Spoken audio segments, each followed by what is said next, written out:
At the end of Matthew's Gospel, after Jesus' resurrection from the dead, we read in verses 16 and 17 of chapter 28 that, quote, "The 11 disciples proceeded to Galilee, to the mountain which Jesus had designated. And when they saw him, they worshipped him, but some were doubtful." End quote. In Luke's account, in verses 10 and 11 of the 24th chapter, we read Mary Magdalene, Joanna, and Mary, the mother of James, as well as other women, report to the apostles that an angel had told them that Jesus had risen from the dead. But what was the reaction of the apostles? Quote, "And these words appeared to them as nonsense, and they would not believe them." End quote. Or what of Peter's denial of Jesus, or Thomas's doubts, or the disciples all fleeing from their teacher on the night of his arrest? Or what about the 2 disciples on the way to Emmaus, who not only misunderstood what Jesus came to do by dying on the cross, but who did not even initially recognize their teacher as he walked with them? And what of Jesus' own brothers not believing him? If these men are going to be the authorities in preserving and proclaiming the gospel, if they are to become the founding apostolic fathers of the church, why would these embarrassing details about them have been preserved in the New Testament? Our guest on this week's edition of Apologetics Profile, New Testament historian and scholar Dr. Gary Habermas, explains why he thinks we have these embarrassing details and gives us many other solid historical reasons for why the accounts we have in the Gospels are trustworthy and reliable.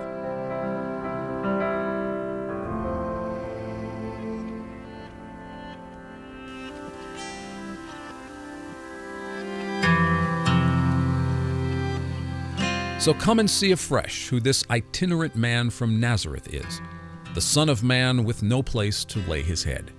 Who is this Jesus who caused the high priest to tear his robe, who stirred the multitudes, faced contempt from those he loved, who attracted the attention of Rome and eventually the whole world? As Jesus himself proclaimed, quote, "And this gospel of the kingdom shall be preached in the whole world for a witness to all the nations, and then the end will come." End quote. As we continued our conversation, I asked Gary to outline criteria historians generally use in assessing the historicity of Scripture. A couple of different criteria that we haven't talked about. Dissimilarity and embarrassment come up too. What exactly are those categories? These are criteria that are used by New Testament scholars, are also used by historians. And when Bart Ehrman tells the story of, if I'm going to do a report on the Revolutionary War, you better believe I'm going to interview George Washington if I get a chance. Mm-hmm. Well, we use criteria. And some of those criteria would be, well, who told you George Washington won this battle? Oh, well, Ben Franklin tells this. There's a local historian that very few people know, but his books are available. You can get them right now. You get one online. It's very old, but you can get it. This guy, I have multiple sources. In fact, that's multiple sources. A second category, in fact, I've got a couple enemy sources. What do you mean? Well, there was a British soldier, died about 10 years later, but before he died, he said that he was really impressed when he saw George Washington make a certain move, and it backs up my views. That's enemy attestation. Another one is embarrassment. If you really love somebody, and that usually keeps you... Obviously, you can write a novel and write embarrassment into it, make people trust the story more. Mm-hmm. But there are things you don't say about people if you really love them, and they've, like the chief apostle denied his Lord 3 times. Or from the cross, Jesus cried, my God, why have you forsaken me?" He obviously was having doubts, right? Or when John, both Mark and John, which is multiple, and here's how you compound them. It's multiple attestation that both Mark and John say it. See, they don't count the Gospels as 4, but John is always an independent source, or almost always. You got Mark saying it, John, and John flat out says in John 7:5, for his brothers did not believe him. If James is the leader, just remember, when did John write this? 95-ish AD. When was James martyred? 62 AD, according to Josephus. 62 AD. So James is dead for some 33 years, yeah? Why? Haven't you ever heard of the saying, we don't speak ill of the dead? Right. Why would you say he didn't believe? you just want him to look better when he does believe, right?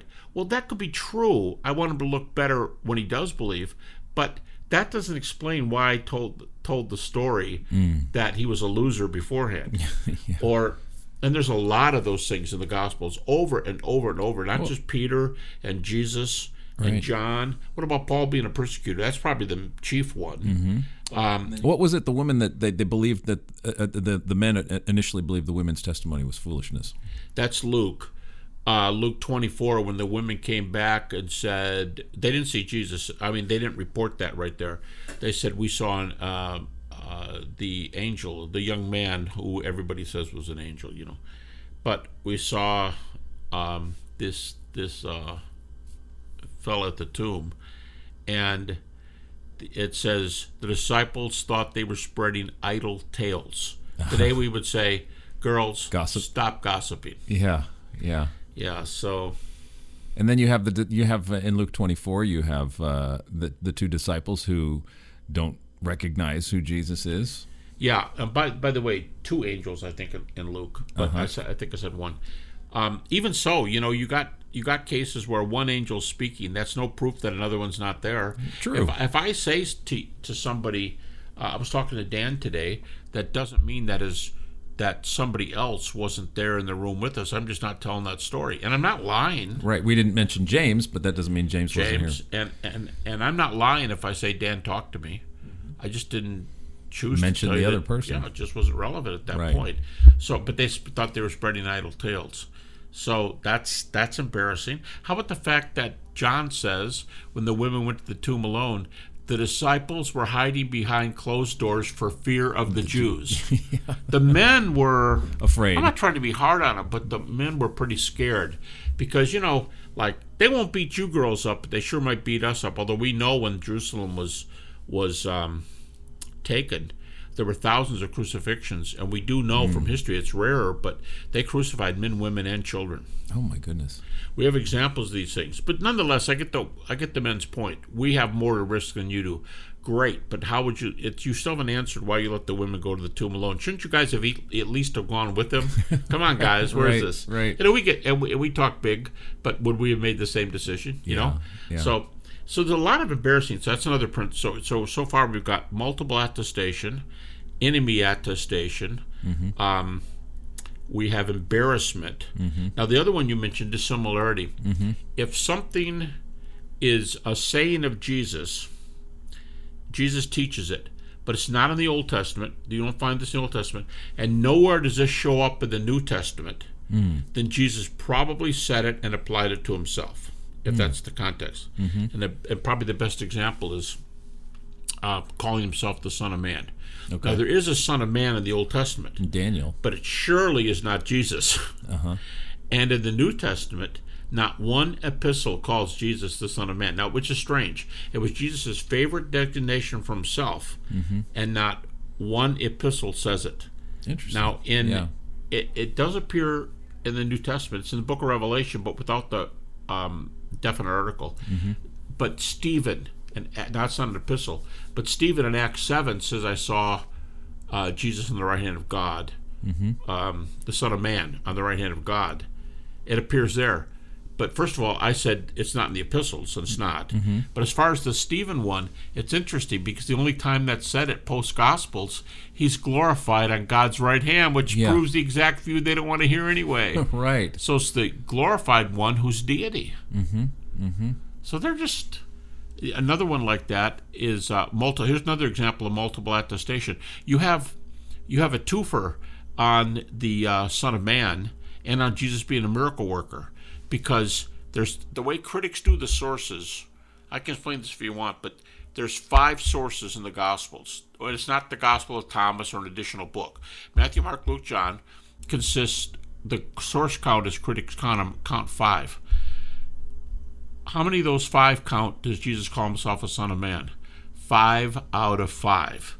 Wow. So they get catch-22. Multiple attestation, 5 out of 5, and dissimilarity, because the Old Testament doesn't say it about Jesus, and the epistles don't say it about Jesus. So that's dissimilarity. Another one is he's a miracle worker. 5 out of 5 sources say he's a miracle worker. Now, they probably believe in the Old Testament the miracles that the Messiah did the miracles, and once in a while it's mentioned in the New Testament. So we really wouldn't use that for discontinuity, but it is those two are 5 out of 5. So that's really heavy multiple expectation. What about you hear a lot about people wanting more external sources for the life of Jesus. If Jesus was such an important historical figure, why isn't there more reportage from the ancient world about this individual? You can either do it the way Bart Ehrman does it. He says, let's roll with the first 100 years. Whatever sources we get from the first 100 years, how many will we have?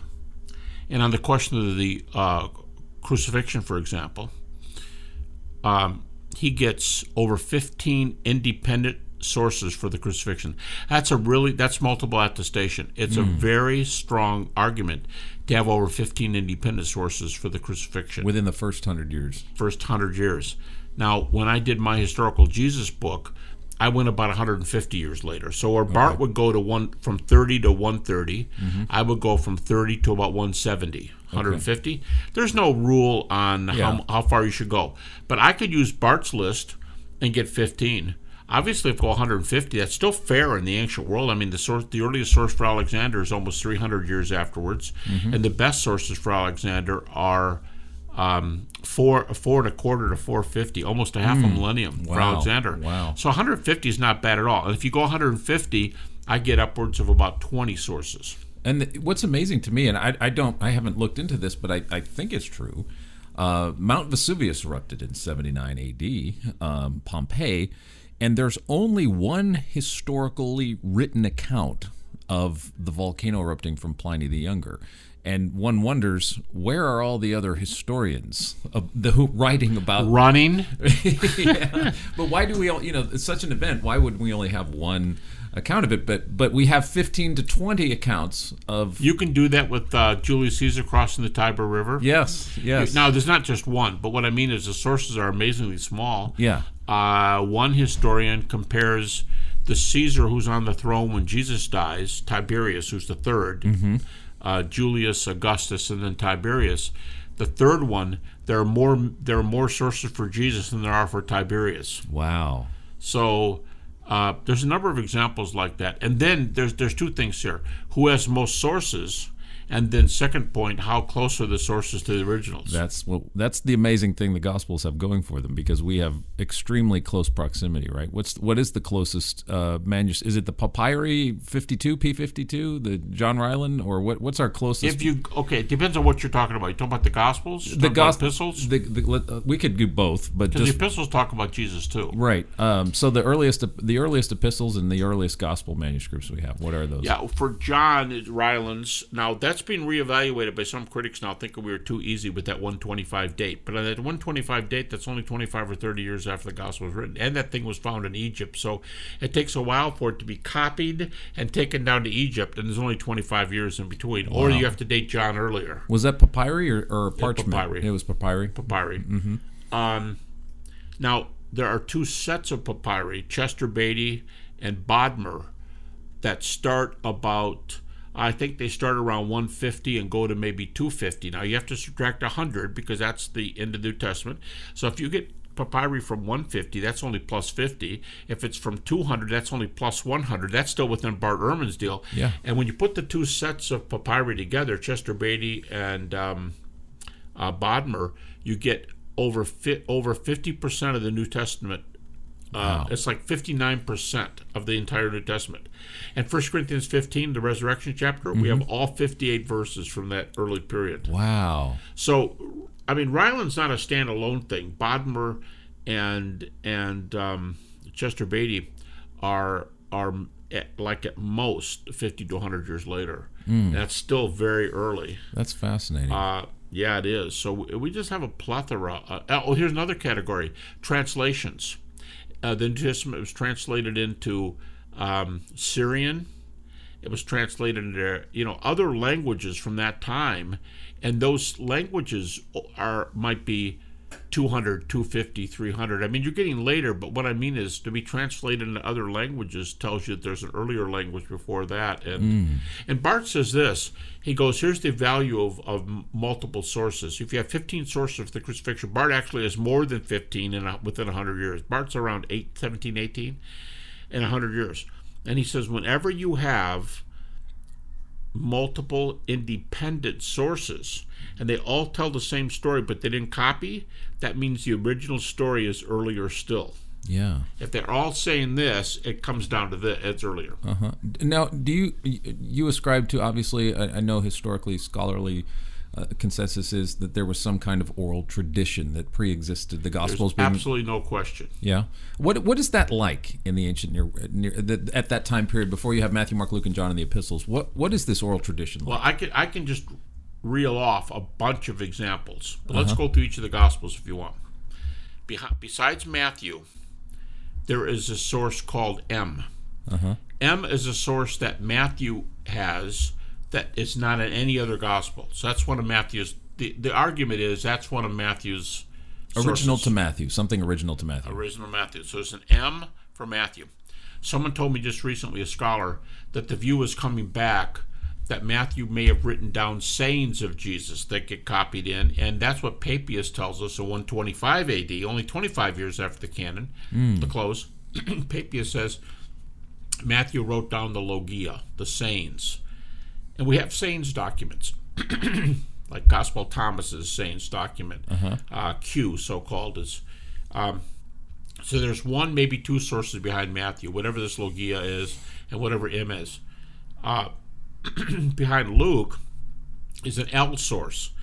Luke L is a source that's unique to Luke. But then also Luke 1:1-4, Luke says that I had knowledge of these things from the beginning. I interviewed the eyewitnesses. Yeah. And now you could say, well, maybe the eyewitnesses he interviewed is the L source. So there could be a little overlap here. But those are two for Luke. Two of the most exciting ones are for Mark and John. Mark, it's a majority view among critics, even Rudolf Bultmann, to the left of Ehrman. And there's what's called a pre-Markan passion narrative. And it starts about, there's a disagreement about when it starts and when it ends. But it starts about the time of the arrest, somewhere right in there, the trial, and it ends about the time of the women finding the empty tomb. Now, some scholars think, oh no, it starts a little bit after that. Maybe it picks up during the crucifixion and ends just before they go to the tomb. Somebody else says the whole one are just long on this end and short on, There's a guy named Marion Swords, so it's a woman, it's a male scholar, and he puts together a long list of scholars who believe there's a pre-Markan narrative. He puts the scholars down here, and at the top it's what they think are in there. Oh yeah, the arrest is there, the trial is there. No, there's no crucifixion there. But there's a empty, burial, empty tomb. And he goes down and does a bunch of scholars and decides it's a majority view. Now, he's a critical scholar. That's a great source behind Mark. And I've seen arguments now from a couple of guys arguing that this pre-Markan passion narrative cannot be dated any later than the 30s AD. Wow. And it's the most crucial area. It's the end of his life. Wow. Deity before, are you the Christ, the Son of the Blessed One? Deity, death, resurrection of Jesus. Wow. Now, there are no appearances. Mark doesn't have appearances, but they're there. John is believed to have what's called a miracle source. And he used a source where maybe all the source says is miracles that Jesus did. 1, 2, 3, 4, 5, 6. And the reason they think that's true is that when he goes to Cana in Galilee and turns the water to wine. This is the first This is now his first one. Yeah. Later, a few chapters later, says, now this is now the second miracle that Jesus did. So they think he's going off I don't think that follows. To tell you the truth, sometimes critics outsmart themselves. Just because, why couldn't John have just said first and second? Yeah, he was there. But they think it was using a source. Gotcha. So there's one behind John. So each of the Gospels has one or more sources. Then you got a guy like James D.G. Dunn, a major New Testament scholar, and he just wrote this major work before he died. And his first one's called Remembering Jesus. And he thinks there's evidence, so he takes great pains to unpack this. He thinks there's evidence of note-taking while Jesus was preaching. Wow. Now, in that popular TV series or DVD series about Jesus that's out, Matthew's the tax collector, but because he knows how to spell and read and take notes, he's always taking down little notes. Well, actually, that's what James Dunn argues, that there were some guys who were good in the language, were literate, and you do have some of this stuff because people were there. Yeah. Bart Ehrman has a dialogue with Michael Bird, who's a prominent evangelical New Testament scholar, and someone says, Bart makes the comment, I think it's in that dialogue, and Bart makes the comment, tell me something. When Jesus is asked, are you the Christ, the Son of the Blessed One, and Jesus says, ego me. Now, he wouldn't have said it in Greek. Ego me is Greek. He probably said it in Aramaic for sure, but it's translated into Greek. So, are you the Christ, the Son of the Blessed One, ego me, henceforth you'll see the Son of Man coming on the clouds. Whoa, that's a no-no, because in the Old Testament only God comes on the clouds, and you will see him seated on the right hand of God. Most people think that is the most of the four things he affirms, or the four things that happen. It's the most blasphemous one of them. It's not the ego me, I am. It's the I'm going to be seated on the right hand of God, and that's when the guy tears his garments. Okay, so you got that there at the beginning. You got this deity proclamation. You got the cross.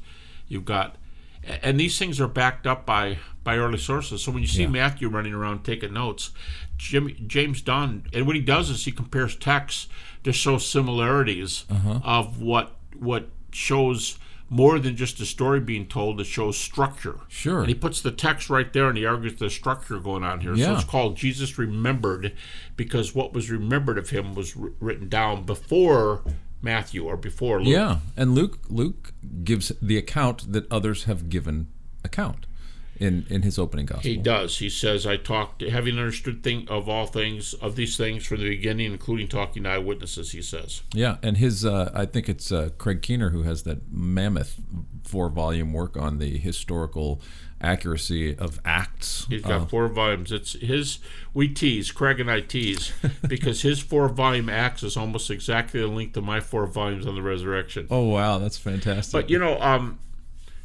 these things about note-taking is a new thing. There's a whole Scandinavian school. They've been around for decades, but some people listen to it, but they're really good scholars from mostly from Sweden, but Scandinavian scholars who talk about note-taking. Yeah. And how and it makes sense. Who would not scribble something down? Now that brings up a question. I've come to Christ late in my life. I was in my 20s. I was an adult convert. Yeah, so was my wife. And so I've had a lot of questions I probably would have asked in Sunday school if I'd grown up in church, but one of them, Gary, has always been fascinating to me, and I don't know the answer, but how do we account for the things that happened to Jesus when nobody was around?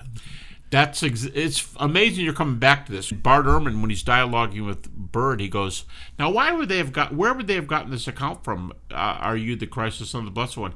He goes, the apostles weren't there. Where did they get it? And somebody, I think in the crowd, someone goes, what about Nicodemus and Joseph of Arimathea, who are members of that body? Yeah. And I think Bart says something like, he's just really being honest, if my memory may be wrong here, but it seems like Bart goes, that's an interesting response. Well, a pastor told me one time, he said, well, who was there? Well, Jesus was there, and he could have told them. I mean, does that sound plausible that he could have told in between before he's... Yeah. Also, we learned that John says he was a friend of the high priest. Yeah. So could John have been in the back of the room? Yeah, exactly. So what it means, we have enough shots here. We've got possibility of John, Jesus, Nicodemus. Here's another one for you. In Acts chapter 6, it says, and a large number of priests came to the faith. Wow. Yeah. Why couldn't have been any one of those guys who were in those meetings? That's right. You might have had 20 guys there who later are believers. So we have a wealth way more than we need. We have, I think it's Dan Wallace who says it's an embarrassment of riches. That's correct. In terms of textual That's evidence. a great comment. Yeah. And it's just it's hard pressed. So it seems like if you're really a skeptic and you really don't want to think through these things, the best defense you have is just to kind of blow it off and not actually address what you're talking about. And get angry. And get upset. Yeah, I don't mean the Barts of the world. I mean these mythicist guys who really do get ticked. Yeah, absolutely. And they resent it because they think the next thing is going to be quit living the lifestyle you're living and come join us in church this week. Right. I think that's, I think they just being human beings think that's an incursion on their freedom. Absolutely. Some resources for people that are hearing these things for the first time. I gave a session here at Defend. We are in New Orleans at the Defend 2022 conference, and I gave a session on epistemology, and I did something on the cosmos, and I gave somebody asked a question about the historical aspect of the Gospels, and it was the first time that they had heard this fact about, I mentioned the John Ryland Papyri P52 and the attestation that we have in the Gospel manuscripts and the wealth of knowledge we have there. But for some of our listeners, this may be the first kind of thing they've really heard about, that they've really latched onto this idea that we have really good history here. What would be a good place for someone to start? Well, if you want to read an old book that's still a classic from 60s, F.F. Bruce's New Testament documents, Are They Reliable? Yes. He gives all these things about sources behind sources. Okay, if you're moving up to the closer to the present, you've got the Australian historian Barnett, Paul Barnett, and he's got a 3-volume series on Jesus, and the first one's on historical Jesus, and it's subtitled The First 20 Years. Oh, wow. And that you're going back right to the horse's mouth there, because you know what 20 years is? 20 years takes you from the crucifixion to the very first New Testament book, which is usually said to be 1 Thessalonians from 50 A.D. So the first 20 years, then he's going to ask what happens in the first 20 years. And Barnett's, he's brilliant because he tells you how you can get it. Most people think Paul doesn't talk very much about historical details. Well, he shows you how you can use Paul's epistles alone to reconstruct some of the things in the Gospels. Yeah. There's he's passed away now, but an agnostic New Testament scholar who wrote books on my shelf. But he says the reason Paul didn't report a lot about the historical Jesus is because he took it for granted, because when he came to the church, they gave that grounding. They're not going to rehearse it in this book. And someone goes, well, that's kind of an assumption. How do you know it was his name is Morris Casey, and he says, he's pretty strong language. He goes like, stupid. Do you think Paul didn't talk about it when he came there? But you can say, well, that's easy to say, but we don't know he did. Well, I'll give you an example. In 1 Thessalonians, when that epistle's written, there's already a high Christology. Paul doesn't say this in 1 Thessalonians. He doesn't say, there are those of us in the church who think he's the Son of God. Let me tell you what Son of God means. And also Lord and Messiah. Let me tell you how they pack these. No, he just starts right out. And he says, 1 Thessalonians, this is, each of these epistles, this is the book of Jesus the Christ, who is the Son of God, and he doesn't give definition. He just goes, that means he's previously told them what those things mean. So why wouldn't you have told them things about Jesus? And so Barnett unpacks what we knew about Jesus in the first 20 years, and it's very valuable. And Larry Hurtado's work. Larry Hurtado's How on Earth Did Jesus Become a God? And Lord Jesus Christ, the phenomenon of the early church calling Jesus Lord. Yeah, and Hurtado's big thing, he passed away recently too, a few years ago, but Hurtado's big thing is worship. The early church worshiped Jesus. Now another one who does this is Bauckham, Richard Bauckham, in his excellent book, Jesus and the God of Israel. And what Bauckham does, this is close to what a lot of evangelicals do, but Bauckham takes Old Testament designations for Jehovah, but they're applied to Jesus, the New Testament. Yeah. And a really good example would be the Creed, Philippians chapter 2. He's exalted. He's like on the right hand of God. They're worshiping him. Every knee will bow. Every tongue will confess. Well, that's a citation from the Old Testament. And Isaiah, where it says, my glory will I not share with another, same book, But here he's sharing it with Jesus. So Bauckham says, look, in the very early dates, because this is, Philippians was probably 65-ish. I'm sorry, anywhere to 55 to maybe 60. The epistles of Paul are usually dated 50 to 60, but some people date them 50 to 55. Critics. You go, well, that wasn't written for 25 years. Yeah, you're missing my point. It's the early creed in Philippians. Have this mind be in you that was also in Christ Jesus, how that... And he emptied himself, creed. The kenosis. Yeah, that means it was back there. That you're going way back to the early church now. Yeah. And those things, those creeds are around in these books. And the high Christology, I love Bauckham's comment that the earliest Christology is the highest Christology. It didn't wait till John to unpack these things. Yeah, it wasn't evolution. It doesn't. You hear higher criticism say that we have a kind of evolutionary development of Jesus' divinity, but it's there present in the earliest work. It's the earliest work. Now Bauckham quotes it. It's actually not Bauckham's words. He got it from other people before him, but Bauckham's well known for saying that line that the earliest Christology is the highest Christology. As Bauckham and Hurtado say, coming out of the gates in 30 A.D., Jesus rises, he ascends, he's no longer around. We're going out to preach. And what we preached right away is that Jesus, who's pre-existent, Philippians 2, he sits on the right hand of God. Two of the things that are the most blasphemous, he was alive before he was alive in Mary, and he sat on the right hand of God. Two really blasphemous things. I think the clearest verse on the deity of Christ in the Gospels is that case where the priest asks him, are you the Christ, the Son of the Blessed One? He says, ego me, henceforth you'll see coming in the clouds, judging you. He changes the Son of God question, are you the Christ, the Son of the Blessed One, to a Son of Man answer, which means they're both equal titles of deity. Son of God, Son of Man, they're not like equals, but they're both deity. But the most blasphemous thing there is he's seated on the right hand of God. Yeah. I think that's a heavy one. Mark 2. They bring the guy through the ceiling, and Jesus said, your sins are forgiven. Only God can forgive sins. And they say, the leaders go off, and they go, only God can forgive sin. Well, to let you know I can forgive sin, to let you know that the Son of Man has power on earth to forgive sins, I say to you, son, take up your bed and walk. So the miracle evidences his deity. Those are early reports. That's the earliest gospel, Mark.